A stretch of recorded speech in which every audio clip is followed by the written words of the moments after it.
This is my favorite banana bread. I'm gonna show you how to make it. My kitchen is not large enough to have both my face and the bowl that we're working on in the same shot, so I apologize beforehand at the weirdness. Hi, I'm Miriam. Let's make some banana bread. The first thing I'm gonna do for my banana bread is line my pan so that there's a little bit of overhang along the longer side. I like to fold the edges over just a little bit to make sure that nothing's getting in my way. I'm gonna spray this thing down with nonstick spray and put the parchment back up.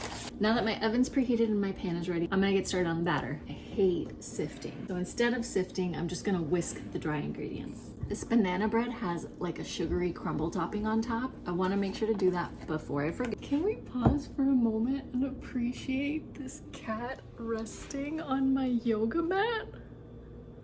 Oh my gosh, she crystallized. Another reason that I love this recipe, you can almost forget to take things out of the fridge until right when you're ready to make the recipe. You don't have to wait until butter is at room temperature. You can just go.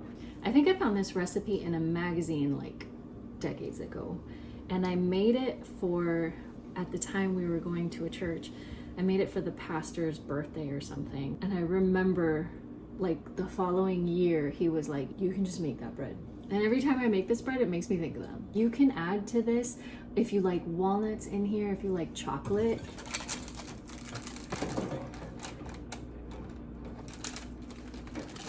There's so much cinnamon sugar on top. It looks so good. Mira que lindo. Is the cinnamon sugar going everywhere? Yes. Am I mad about it?